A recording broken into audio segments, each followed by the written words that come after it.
here is that the path of avoidance has to be completely replaced for the path of commitment.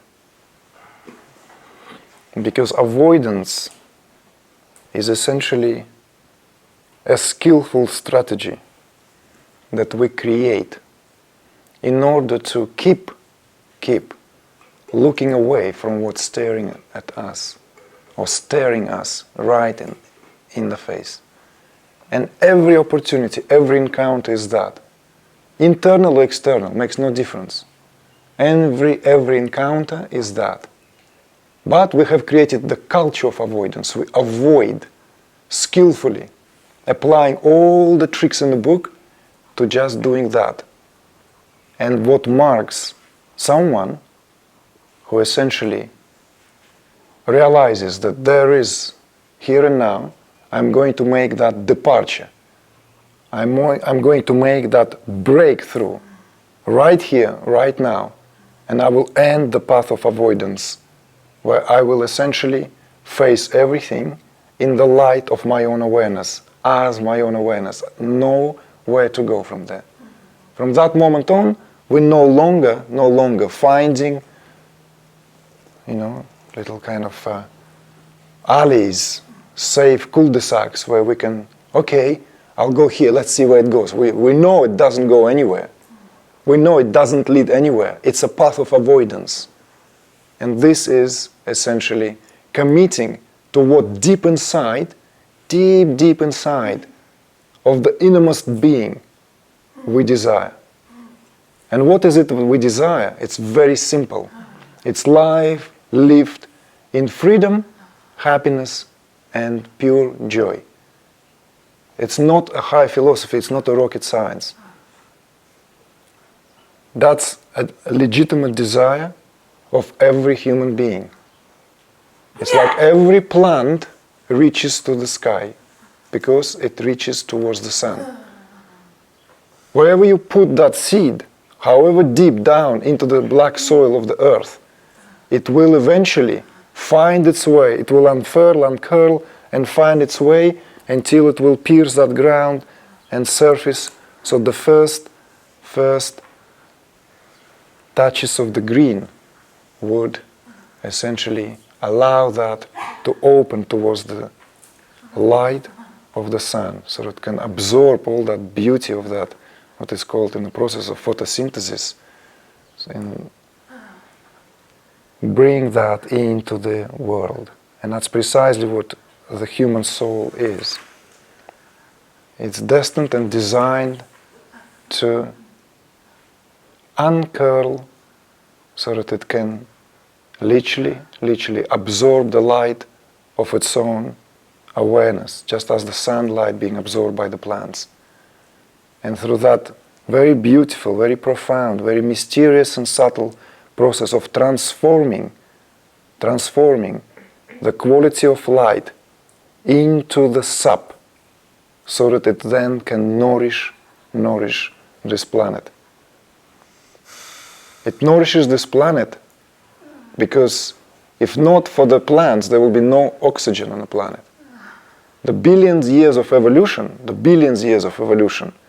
include a very large chunk of time when on this planet there were only plant life.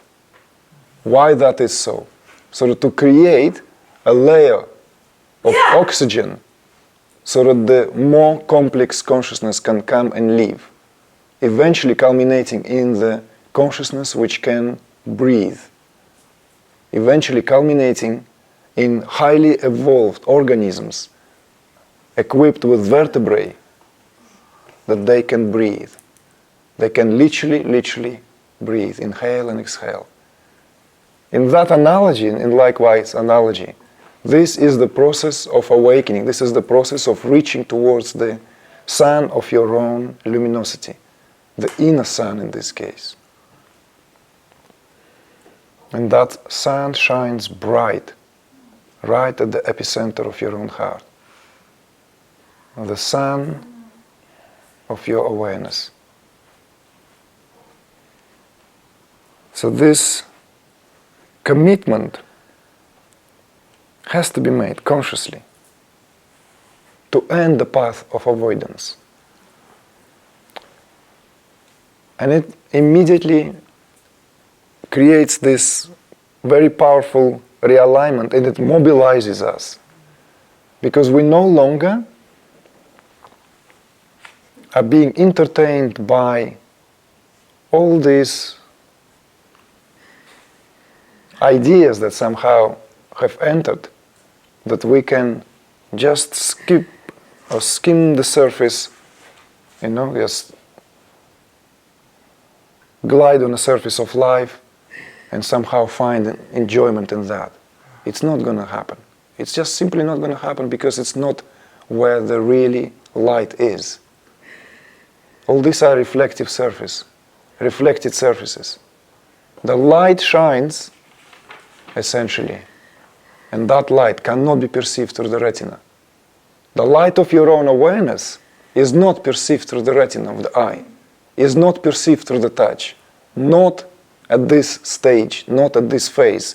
It has to be internalized to a degree where you find the very source of that light within, where that light then illumines absolutely everything. When that happens, and only when that happens, the doorways, the subtle doorways of perception are cleansed, and then that light begins to seep and cut through all the lime and grime that was generated there for millennia. But eventually opens these windows completely, and then the senses are no longer filtering that light. The senses only willing instruments. But unless there is this turning in, that very process, that very mysterious zikr that's known in Sufi, zikr.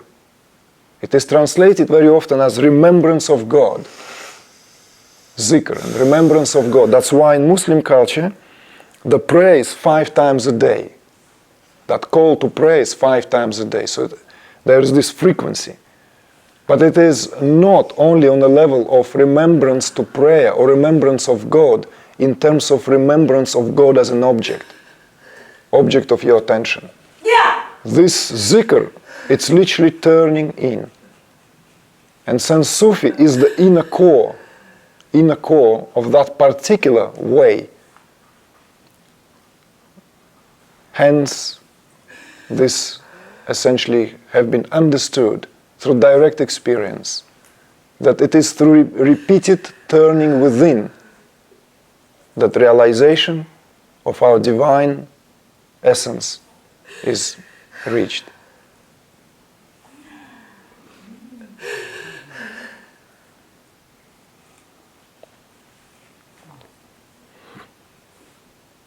We can enjoy absolutely all glory of reflected awareness, and there's plenty of that to enjoy.